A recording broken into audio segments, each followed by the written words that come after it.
C'est l'heure du bilan du Cold Winter Challenge. Je suis ravie de me dire que dans quelques jours, ce sera enfin le printemps. Je n'attends que ça depuis qu'on est passé en automne. C'est pour dire, ça fait 6 mois. Donc écoutez, sans plus attendre, encore quelques jours pour l'arrivée du printemps. Mais sinon, let's go.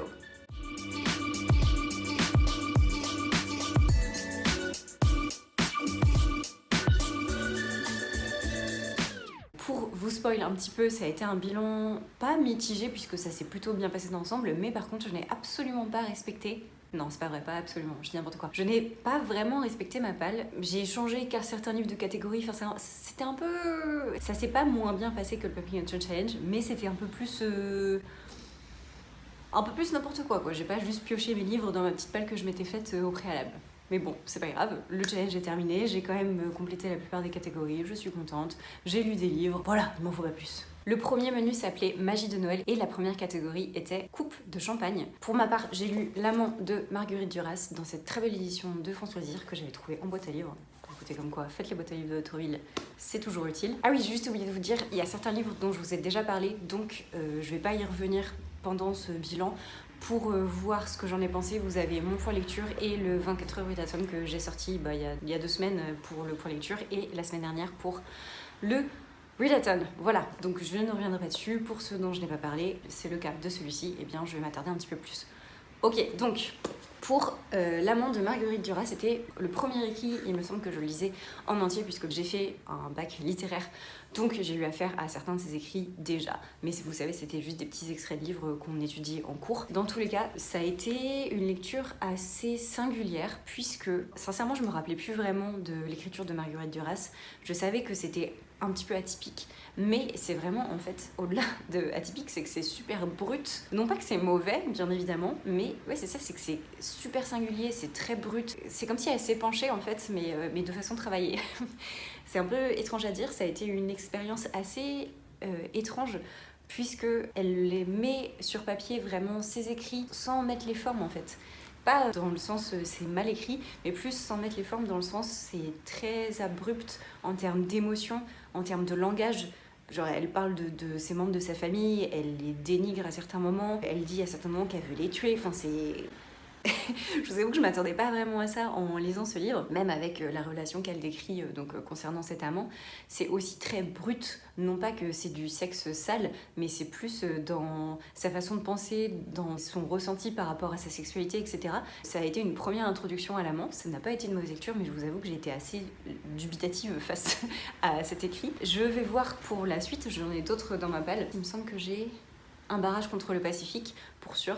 Donc je vais quand même me plonger dedans, non pas sans appréhension parce que je suis pas sûre que ce soit vraiment fait pour moi, mais je préfère quand même lire un autre livre pour me faire vraiment une idée sur cette autrice et sur sa façon qu'elle a d'écrire et sur tout ce qu'elle transpose. Si vous pensez que ces écrits vous correspondent, ce type d'écrit vous correspond, eh bien, je vous conseille L'amant. C'est fort, en fait. C'est un récit très impactant, mais pas dans le sens avec des sujets abordés qui sont très lourds et un chemin de vie qui nous fait réfléchir, etc. Plus vraiment dans l'écrit en soi. Bien évidemment, tout le monde n'est pas capable de reproduire ce type d'écriture, puisque c'est un style vraiment à part entière. Donc je vais voir, mais si ça vous plaît, vous, et si vous pensez que c'est quelque chose qui peut vous attraper, eh bien go. La deuxième catégorie s'appelait Un chant de Noël. J'avais prévu de lire Le chant d'Achille, je ne l'ai pas lu. J'ai interféré Un bûcher sous la neige à la place que je suis en train de lire. Et autant vous dire que c'est compliqué. Je galère un petit peu, je l'ai mis en pause déjà 3 fois je crois pour lire autre chose, je n'arrive pas très sincèrement à me plonger dedans. J'en suis à la page 131, j'ai un petit peu continué hier soir mais Ah c'est dur, ça a vraiment une narration assez spécifique. La femme qui est emprisonnée, qui parle du récit qui est en train de se passer, mais au passé comme si elle parlait à quelqu'un. Je sais pas si c'est clair, mais en tout cas j'ai du mal avec ce type de narration, j'ai du mal avec le ton que ce livre prend. Je trouve que c'est un ton assez lourd, assez... je sais pas. Après, c'est contextuel, hein. Je dis pas que le truc, ça doit prendre un truc extrêmement léger. Pour le sujet, pas du tout. Je comprends, en fait, le ton qui est employé. Franchement, je me dis, face à quelqu'un dans la vie qui parle comme ça me saoule de ouf. C'est pas pompeux, mais c'est lassant, quoi. Et c'est lourd, mais lourd. Oh là là, je vais essayer de continuer parce que j'ai envie de donner sa chance à ce livre malgré tout, puisque tout le monde en a fait des éloges incroyables. Et j'en suis quand même rendue à la page 130, donc ça veut dire que je l'ai quand même un petit peu lu et j'ai pas eu l'impression d'avoir tryhard de ouf pour enchaîner les pages. Par contre, pour y retourner, là c'est une autre histoire. Je ne pars pas vaincue sur ce livre, peut-être que ça va finir en abandon et dans ces cas-là j'en suis fort confuse parce que je sais que plein de gens ont adoré ce livre, mais pour l'instant, j'ai vraiment extrêmement du mal à me mettre dedans. Je peux pas vraiment vous donner un avis concret puisque je n'ai lu que même pas un tiers du livre, donc c'est compliqué de vous en parler de l'histoire, de mon ressenti. Là pour l'instant, ce que j'en tire, c'est que c'est la galère pour rentrer dedans quoi. On verra, je vous tiendrai au courant pour la suite de mes aventures. Mais bon, c'est pas bien parti. La dernière catégorie s'appelait Calendrier de l'Avent et j'avais prévu de lire La mer sans étoiles. Je ne l'ai malheureusement pas lu, c'est un livre que je prévois de lire vraiment sous peu puisque j'ai vraiment très envie de le lire. Ça n'a pas changé depuis la dernière fois, mais je ne sais pas pourquoi je n'ai pas eu l'occasion entre ma panne de lecture, les autres livres que je devais enchaîner, les lectures communes, etc. Donc voilà, on en est là et je suis toujours au point zéro de cette histoire parce que je sais toujours pas de quoi ça parle. Je sais toujours que j'ai super envie de lire. Mais voilà, on en est toujours au même endroit. À la place, j'ai lu L'espace d'un an de Becky Chambers, sa saga Les Voyageurs. Je l'ai lu en lecture commune avec Lucie de Lucie a lu. Ça a été une lecture qu'on a beaucoup aimée toutes les deux. C'était vraiment très rafraîchissant pour de la SF. Je sais plus comment ça s'appelle, les petites sous-catégories de la science-fiction. Là, on est dans la SF positive et vraiment, oui, c'est le cas à 100% et elle le fait extrêmement bien d'ailleurs. Pour l'histoire, on va suivre un équipage qui s'appelle les tunneliers qui vont creuser en fait des sortes de tunnels dans l'espace, comme si ça faisait des sortes de raccourcis, vous savez, au lieu que ça prenne des années et des années-lumière. Ces gens creusent des tunnels et c'est des sortes d'autoroutes de la galaxie, quoi. On peut dire ça comme ça. C'est un peu plus expliqué, même si Lucie et moi, on est toutes les deux, comme je vous le disais au préalable, ressortissantes d'un bac littéraire, donc autant vous dire que vraiment les sciences, c'est à mille lieues de notre chemin de vie, quoi. Donc on a quand même compris à peu près toutes les deux de quoi ça parlait, parce qu'il y a une petite explication quand même scientifique qui va avec. Ça a été quand même relativement clair, donc je pense que le monde est capable de comprendre, sinon on a compris, c'est que ça doit être ok. Je m'égare. On suit donc ces tunneliers qui font ce métier, donc toute l'équipe est en charge de quelque chose dans le vaisseau. En plus de ça, ce sont des espèces toutes différentes, donc il y a des humains qui ont quitté la Terre, puisque la Terre est inhabitée. Je sais plus si elle est inhabitée ou s'il y a encore quelques fanatiques. Ils sont complètement fermés sur la galaxie, ils restent sur la Terre-mère, j'ai envie de dire. Donc on a quelques humains qui sont dans ce vaisseau, mais il y a aussi plein d'espèces différentes, et tous ces gens vivent ensemble. Et j'ai envie de vous dire, c'est plus limite ça l'histoire, vraiment toutes ces histoires d'interespèces, plutôt que eux qui creusent plutôt que eux qui creusent des tunnels finalement. Il va y avoir quand même une histoire de fond, un fil rouge, où effectivement ils vont être missionnés pour aller creuser un tunnel chez une espèce qui n'est pas très accueillante, qui est vraiment portée sur la guerre.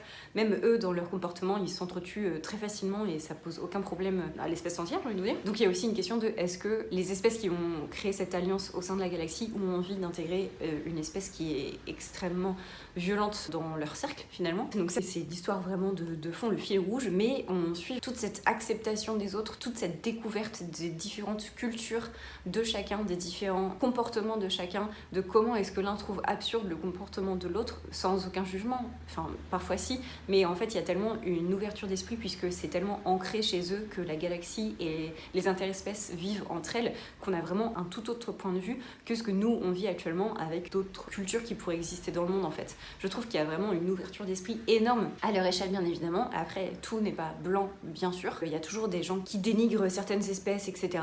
Ça c'est un fait et je trouve que c'est très bien représenté. Ce n'est pas utopiste, vous voyez. Le monde est toujours dans une dualité existante, sauf que c'est à une autre échelle. Et on a quand même des gens qui sont beaucoup plus ouverts d'esprit puisque c'est leur normalité finalement. Et j'ai trouvé ça super intéressant de les voir évoluer, de découvrir en fait toutes les espèces que Becky Chambers a réussi à créer au sein de son livre. C'était super intéressant, il y a des persos que j'ai vraiment adorés. C'était vraiment, et ben voilà, juste un ressenti super positif sur les échanges entre les êtres vivants. Et c'est tout ce qui nous manque. Finalement, ça fait vraiment du bien d'avoir ce genre d'écrit-ci. Je pense qu'on en aurait bien plus besoin. Et d'ailleurs, ça se sent puisque Becky Chambers, elle est en train de bien creuser son trou, en tout cas dans l'univers français. Je ne sais pas ce qu'il en est des autres pays, mais en tout cas, dans la sphère booktube française, je la vois beaucoup revenir. Alors, je ne sais pas si c'est moi qui suis biaisée par mes propres choix de chaîne littéraire, mais en tous les cas, je pense qu'elle est vraiment en train d'être de plus en plus présente. Et tant mieux, puisque c'est un discours qu'on a grandement besoin d'écouter, d'entendre et d'intégrer surtout. Voilà, je vous laisse avec la suite. Je vous dis à très bientôt. Bisous. On passe au deuxième menu qui s'appelait Yule et la première catégorie était Au coin du feu. Pour ma part, je devais lire le deuxième tome d'Harry Potter qui était illustré par Mina Lima. Je n'ai malheureusement pas fait. À la place, j'ai lu des livres que je vous ai déjà présentés. Il s'agit de Things, donc Croc en français, que je vous ai déjà présenté dans mon point lecture, mais aussi que je vous ai présenté dans les 2 dernières vidéos, La quête d'Eowlan, le premier et le second tome. Donc Les frontières de glace pour le deuxième et D'un monde à l'autre pour le premier. Je vous en ai déjà parlé, je vais pas revenir sur ces 3 livres, ça a été tous les 3 des très bonnes lectures. Donc si vous voulez en savoir plus, je vous conseille d'aller checker mes anciennes vidéos. Sinon, c'est pas grave, je vous dis juste maintenant que c'était des super lectures et que si vous voulez vous y aventurer, allez-y sans problème. La deuxième catégorie était Danse de la fée dragée. J'étais censée lire numérique, mais malheureusement je ne l'ai pas fait non plus. Pourtant, c'est trop un livre que j'ai toujours envie de découvrir. C'est la suite de Vita Nostra. Alors, c'est pas la suite directe, mais c'est le second tome des Métamorphoses. Donc, bien évidemment que j'ai envie de lire ce livre. C'est prévu aussi en lecture commune avec Lucie et Pénélope. Je ne sais pas quand est-ce qu'on va se faire ça. J'espère sous peu. Si c'est pas le cas, c'est pas grave. On le fera à un moment donné, ça c'est certain. À la place, j'ai lu Magica de Yuzoko Oshimi, que je vous ai aussi présenté dans mon point lecture, donc je ne vais pas revenir dessus. Ça a été aussi une excellente lecture. Je vous conseille très fortement. La troisième catégorie s'intitulait Iceberg. Et là, pour le coup, j'ai lu le livre que j'avais prévu de lire, qui était le second tome de Blackwater, de, comment il s'appelle déjà, Michael McDowell. C'était très très bien, je suis très contente d'avoir continué cette saga. Je trouve qu'on rentre un petit peu plus dans le vif du sujet, même si ça prend quand même son temps. Il y a toujours des petites parts d'horreur, etc. Je trouve qu'on commence un peu à rentrer de plus en plus dans le fantastique malgré tout, même si dans le tome 1 c'était déjà le cas.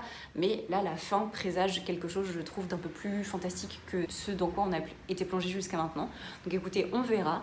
Dans tous les cas, ça a été une très bonne lecture. J'ai toujours très envie de continuer la suite, même si je trouve que pour l'instant, c'est pas super rythmé. Il se passe pas des choses incroyables. Ça se lit super bien malgré tout. Les pages défilent vraiment tout seul. Dans tous les cas, ça a été une excellente lecture. Pour le premier tome, on va être plongé dans une ville qui s'appelle Perdido, qui va subir une crue des 2 rivières en fait qui se rejoignent en une, et il va y avoir une montée des eaux qui va vraiment inonder pratiquement l'entièreté de la ville. Les eaux vont se retirer. Au fur et à mesure, ils vont découvrir l'étendue des catastrophes et ils vont découvrir une femme qui était dans une chambre d'hôtel et qui a été du coup sauvée par un des membres de la famille Kasky. Et cette femme va s'avérer un petit peu étrange, je ne vais pas vous en dire plus. Ça va être vraiment une saga familiale où on va suivre principalement la famille Kasky, mais aussi les autres familles qui virevoltent autour de cette famille centrale. Le récit est extrêmement bien écrit, on a l'impression vraiment de suivre une mini-série, puisque en plus ça a été publié sous format feuilleton à l'époque, donc autant vous dire que c'est vraiment 100% fait pour. Donc la manière d'écrire est quand même très intéressante et très prenante finalement. Et si ça vous intéresse, je vous conseille très fortement. Moi personnellement, je vais lire la suite avec plaisir, ça c'est certain, et surtout sous peu. Et enfin, la dernière catégorie s'appelait La Reine des Neiges. Pas du tout, Elsa. Et enfin, la dernière catégorie s'appelait Reine des Neiges. Pour ma part, je devais lire Un bûcher sous la neige dans cette catégorie-ci. Comme vous l'avez vu, je l'ai changé de catégorie et je l'ai remplacé par George Sand, Fille du siècle de Cédric Vidal et Kim Consigny. Je vous en ai aussi parlé dans mon 24 heures readathon. Je vais pas revenir dessus, ça ne sert à rien. Hormis vous dire, si vous ne voulez pas aller checker le 24 heures readathon, ce que je comprends tout à fait, pour vous dire vraiment très très brièvement, c'est un livre que j'ai beaucoup aimé. On va suivre l'histoire de George Sand tout le long de sa vie, de ses aspirations, des gens qu'elle a rencontrés, des gens qui ont interféré dans sa vie en bien ou en mal, comment est-ce qu'elle est devenue ce pourquoi on la connaît aujourd'hui. C'était très intéressant, c'était une super expérience de lecture, très inspirante. Je vous le conseille très fortement si vous ne connaissez pas son œuvre, si vous ne connaissez pas sa vie et si vous ne connaissez pas le personnage qu'elle représente, eh bien foncez sur ce livre, ce sera vraiment très instructif. On passe au troisième menu de The Challenge qui s'appelait Hiver sombre. La première catégorie était Nakatomi Tower. Je devais lire ABC contre Poirot d'Agatha Christie. Et écoutez, c'est chose faite, le voici le voilà. Je vous l'avais présenté pareil dans mon 24 heures readathon que j'ai lu d'un coup d'un seul. C'était trop cool comme expérience. Je vous conseille de lire des Agatha Christie sans pause en fait, parce que c'est trop cool de suivre l'enquête de A à Z sans vraiment faire une pause dans sa lecture et peut-être vraiment plonger dans l'enquête. C'était trop bien, j'ai adoré cette expérience, donc je pense que je vais réitérer. Si vous voulez avoir un petit peu plus un avis poussé, et ben même chose, je suis désolée mais je vous réfère encore à cette vidéo parce que j'ai vraiment pas envie de me répéter. Sinon, sachez que c'était trop cool et je vous le conseille très fortement. C'est un très bon Agatha Christie qui va droit au but, qui est très intéressant. La seconde catégorie était Fantômes des Noëls passés et pour ma part, j'avais prévu de lire Seule en sa demeure de Cécile Coulon et c'est chose faite. Je crois que c'était le premier livre que j'ai lu du challenge, il me semble, donc ça remonte un peu. Et je vais essayer d'être assez claire dans mes explications et vu que c'est un peu flou aussi dans ma tête, pour l'histoire déjà, on va commencer par ça. On va suivre comment elle s'appelle Aimée qui va avoir un mariage arrangé avec Candre. Au début, tout va bien se passer et puis ensuite ensuite elle va se rendre compte qu'il y a des mystères un petit peu qui sont cachés avec son ancienne épouse qui est décédée. On ne sait pas trop de quoi ni comment. Il y a toute cette histoire sous-jacente. Il y a un mystère qui plane en fait dans cette demeure, dans les bois. Je peux vous en dire plus parce qu'après ça spoil donc ça sert à rien. J'ai bien aimé, c'était pas une mauvaise lecture, mais j'avais très sincèrement l'impression de lire un Daphné du Maurier en moins bon. C'est affreux ce que je dis, hein. Je suis désolée, je ne critique pas du tout Cécile Coulon et sa manière d'écrire. Personnellement, j'ai trouvé que c'était en deçà. Je fais le parallèle puisque il y a vraiment cette ambiance, vous savez, dans les bois, c'est lourd comme ambiance, c'est très insidieux, on ne sait pas trop ce qui se passe, ni avec qui, ni avec quoi, il y a des mystères sous-jacents, on ne sait pas trop. On vacille entre lui, en fait, il est blanc, et lui, en fait, non. Très à la Daphné du Maurier, où jusqu'au dernier moment, on ne sait pas qui est bon entre guillemets et qui est mauvais. C'est très grossier hein, mais je pense que vous avez compris. Donc ici c'était sensiblement la même chose finalement. On vacillait entre plusieurs avis sur tous les personnages. On ne savait pas dans quoi est-ce qu'ils étaient mêlés, qu'est-ce qu'ils ont fait dans le passé, etc. Parce que tout le passé était vraiment caché entre guillemets et ça on le retrouve vraiment aussi dans Daphné du Maurier. Donc malheureusement ça n'a pas été une lecture incroyable. Non pas que j'ai pas aimé, hein, ça s'est très bien lu, mais voilà, j'ai trouvé ça en deçà et du coup si j'ai envie d'une ambiance comme ça, malheureusement je me dirigerai plus vers un Daphné du Maurier plutôt que vers un Cécile Coulon, c'est très triste à dire. Alors peut-être que les autres écrits ne sont pas de la sorte, il faudrait peut-être que je réessaie, puisqu'en soi ça n'a pas été mauvais, c'était juste moins bon. Donc il faudrait que je réessaie un autre texte d'elle, peut-être que ce sera mieux. Aussi peut-être que c'est son premier écrit, et dans ces cas-là bien évidemment qu'il y a une marge de progression évidente. Il faudrait que je me renseigne, dans tous les cas voilà, ce n'est pas une mauvaise lecture. J'ai trouvé par contre oui effectivement que la résolution c'était un peu comme un cheveu sur la soupe. Même dans la révélation en soi je me suis dit oui bon ok. Et il y a certains points en plus qui sont soulevés et qui n'ont pas été assez travaillés en profondeur. Donc ça m'a un petit peu déçue aussi.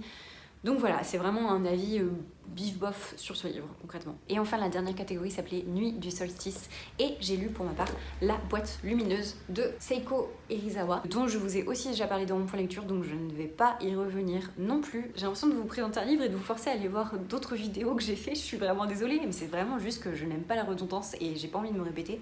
Donc si ça vous intéresse, allez checker ça. Au pire, j'ai fait des chapitrages, donc vous n'êtes pas obligé de vous taper l'intégralité de la vidéo. Allez juste voir le chapitrage si vous intéresse, ce sera peut-être mieux comme ça, remarque. Voilà, je vais m'arrêter là. C'est aussi même chose, une lecture plutôt mitigée, mais vraiment pas mauvaise dans l'ensemble.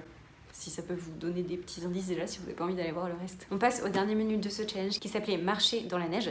La première catégorie était Vive le vent. J'avais prévu de lire Les Chroniques de l'érable et du cerisier, le premier tome. C'est chose faite. Je l'ai lu en lecture commune avec Lucie aussi. Il y a plein de lectures communes que je fais avec Lucie. Je vous avoue que je savais pas trop, parce qu'au vu des catégories, j'étais pas sûre de moi, mais au final, ça s'est très bien tombé puisque c'était censé être une catégorie où on parle de neige, de vent, etc. Et il y a plein de moments où il fait très froid dans le livre. Donc écoutez, j'ai très bien choisi sans le savoir. On va suivre Ichiro qui passe son enfance dans un petit coin de montagne très isolé avec un samouraï et une sorte de servante. Une nuit, il va se passer quelque chose qui va le forcer à quitter cet havre de paix et il va se retrouver à arpenter les rues pour essayer de survivre. En fait, je suis obligée de vous spoiler la suite parce que ça fait partie de mon avis général. Donc si vous ne voulez pas être spoil, je vous invite à passer au livre suivant. Sinon, bien évidemment, je vais pas vous dire l'entièreté du livre, hein, mais c'est juste qu'en fait, il y a une thématique abordée qui, moi, m'a vraiment freinée, et je pense que Lucie aussi, peut-être moins, je pense, Lucie, mais malgré tout, on a eu le même ressenti concernant ce livre aussi. Si vous ne voulez rien savoir de ce livre, je vous invite à passer au livre suivant, sinon, let's go pour le micro-spoil. Donc, à un moment donné, même pas à un moment donné, en fait, très rapidement, Ichiro se retrouve dans une ville où il arrive à trouver refuge, entre guillemets, en fait, il arrive à se débrouiller pour survivre dans cette ville-ci, à se cacher, etc. Il va donc trouver un travail à un moment donné, c'est très bien pour lui, sauf que tout le livre va être concentré sur cette partie de la ville où en fait il va travailler dans un théâtre, etc. Et ça va nous expliquer, mais je vous jure, et le livre fait combien de pages? 400 pages. Je pense très sincèrement que 300 pages du livre parlent du théâtre. Ça ne m'aurait pas dérangé si je ne m'attendais pas à complètement autre chose. Moi, quand je me suis plongée dans ce livre, je m'attendais vraiment à un voyage, à quelque chose où il allait parcourir le monde, où il allait faire limite un parcours initiatique sur la voie du samouraï, sur comment devenir un combattant. Parce qu'en plus, on a un peu l'histoire de base où on se rend compte qu'il y a des enjeux avec un mec qui a pris le pouvoir, etc., qui recherche des armes très puissantes. Je m'attendais vraiment à ce qu'on entre vraiment dans le vif du sujet, et ça a été pour moi un hors-sujet, mais plus que les 3/4 du livre, pratiquement l'entièreté du livre est un hors-sujet. C'était long.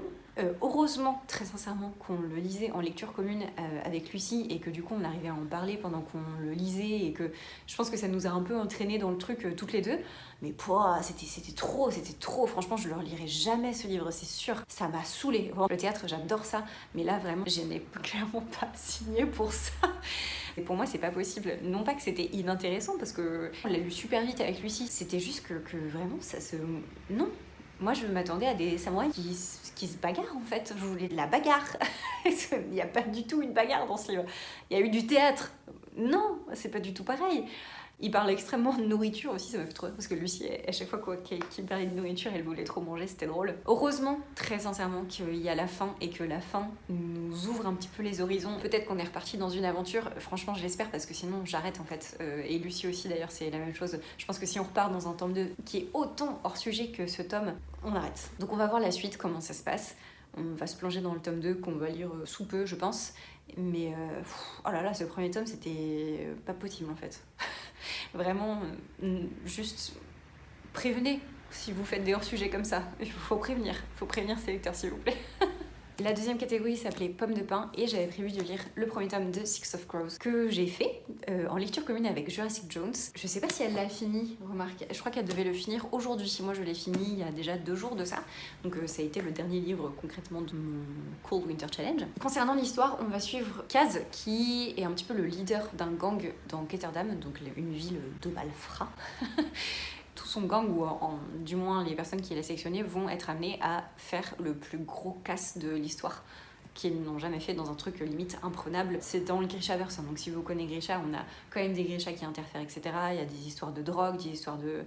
bon, principalement des histoires de drogue, je sais pas pourquoi je cherche autre chose, avec du coup des enjeux qui sont aussi pour les Grishas. C'était le dernier essai que je donnais à Leif Bardugo, et elle a passé le test. Félicitations madame. Bon, concrètement, voilà, ce sera le petit highlight de son histoire d'autrice pour ma part. Je pense que Jurassic Jones a beaucoup aimé aussi. Au vu de ce qu'on a échangé, on a toutes les deux eu cette impression vraiment de défiler de l'histoire. Moi perso, je l'ai lu, ça a été vraiment tout seul. C'était hyper agréable à lire, ça s'est super bien enchaîné. Les péripéties étaient grave cool. J'étais vraiment plongée dans l'histoire. En plus, c'est vraiment super agréable parce que c'est un intégral. Donc j'ai les 2 tomes, donc là je me suis arrêtée au premier. Mais vraiment, vous voyez, c'est vraiment les livres qui sont tout mous là. C'est trop agréable à lire ces trucs. Et en plus, je trouve que elle a vraiment... Là pour le coup, et même si Grisha je l'ai vraiment trouvé en deçà de Six of Crows, je concède que vraiment elle a un talent d'écriture qui fait que vraiment toute son histoire s'enchaîne extrêmement bien et on est vraiment happé dans le truc et sincèrement on ne voit pas les pages défiler. Ça m'a fait exactement pareil dans Grisha, même si j'ai trouvé par exemple que Alina c'est vraiment le point où, enfin le perso du coup je me suis dit c'est pas pour moi. Et du coup dans Six of Crows il n'y a pas ce genre de personnage. J'entends par là, je suis désolée si je vais offenser certaines personnes, mais je trouve qu'Alina elle est un peu sortie de l'œuf quoi. Elle est un peu niaise, pardon, mais j'ai vraiment beaucoup du mal avec la niaiserie en règle générale, et alors là autant vous dire que dans Six of Crows la niaiserie n'a aucune place. Donc j'étais ravie. Tous les persos je les ai vraiment beaucoup aimés. Ils ont bien évidemment des petites failles, etc. Voilà, ils sont pas platoniques, et ce qui est très bien quand on travaille ces persos. Au contraire, l'histoire était grave cool, j'ai super envie de continuer le 2e tome, donc je pense que je vais le faire sous peu, vu que du coup c'est un format intégral, ça me permettra de ranger ce super livre dans ma bibliothèque en plus de ça. Donc un bilan plutôt positif, et c'est surprenant. Et enfin, la dernière catégorie de ce challenge s'appelait patin à glace. J'avais prévu de lire Black Magic et je l'ai fait. Le voici, le voilà. C'est de Greg Rucka et de Nicolas Scott. Je vous ai aussi parlé de ce livre dans mon 24 heures Wilson. Je vais pas refaire une chronique supplémentaire. Je vous laisserai aller voir ma vidéo si vous le voulez. Là, je suis désolée, je n'ai pas fait de chapitrage. Il faudra aller chercher. Je vais vous dire, même chose, très brièvement, ce que j'en ai pensé. Pour moi, ça n'a pas été du tout une lecture transcendante. Non pas que j'ai pas aimé, j'ai beaucoup aimé ma lecture, paradoxalement. Mais vraiment, je suis neutre face à ce livre. Je ressens de l'indifférence face à Black Magic. J'ai mis de grands doutes sur le fait que je vais continuer. Mais c'était malgré tout une très bonne lecture. Je ne sais pas, la vie est pleine de paradoxes, en voici un. Voilà ce qu'il en est pour vraiment très brièvement mon avis. C'est donc tout pour ce bilan. Ça a été du coup, comme vous avez pu le voir, plutôt positif finalement, même si j'ai eu des lectures qui étaient un petit peu en deçà, je n'ai pas eu de très mauvaises lectures, donc ça c'est déjà une bonne chose. J'ai réussi à passer à travers une bonne lecture, donc ça aussi c'est une bonne chose, donc je suis très contente de pouvoir continuer mes lectures avec plaisir et ne plus galérer à essayer de me plonger dedans. Je pense qu'un bûcher sous la neige n'a clairement pas aidé à cette panne de lecture. Bien au contraire, là maintenant que ça va mieux, j'arrive à me remettre un petit peu dedans, mais je pense que ça n'a pas aidé du tout.